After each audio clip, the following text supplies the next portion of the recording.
6, 5, 4, 3, 2, 1. So 1 year ago today, I left on a transcontinental bike ride from Key West, Florida to Prudhoe Bay, Alaska. This was a personal dream of mine. It was like a goal, and it meant so much to me, and I went in with so much fire, and the fact that a year has gone by since I started, it feels kind of crazy, but it prompted me to tell this story of my first night in Key West, Florida, and what exactly went down, because this is like before I started posting stuff.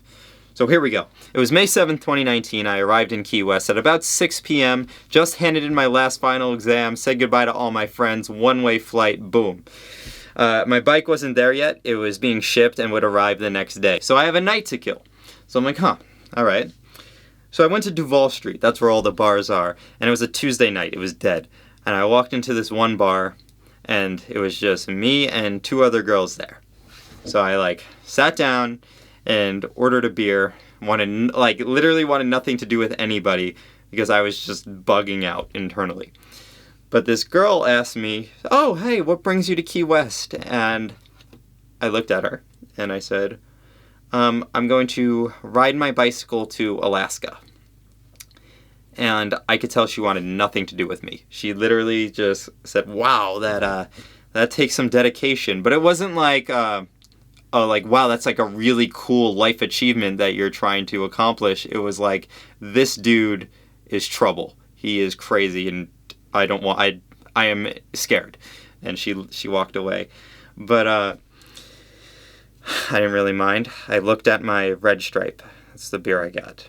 And I looked down at it. I was clasping it with both hands.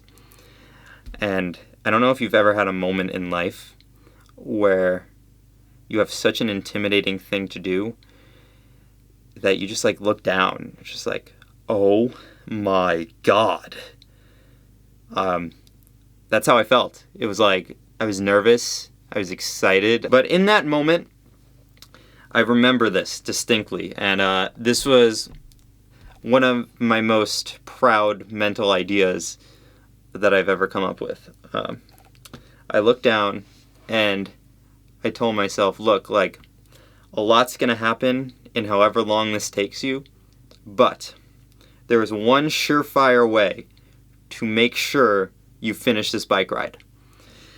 If you bike northwest, and you keep biking northwest, and you promise that no matter what happens, you will never quit, then it is impossible for you not to make it to the Arctic Ocean.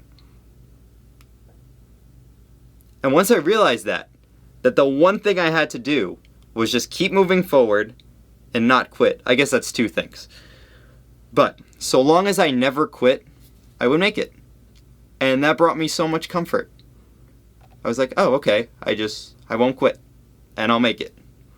And then the next day around noon, my bike arrived, and I put it together, took it out of the box, put it together, and rode my bike to the southernmost point in the continental United States. There's a little buoy, and then I started my Garmin and counted down from 10, and began biking to Alaska. That was the story and the thought process behind me initially starting my journey. And now it's a year later. Crazy. Stay safe, everybody.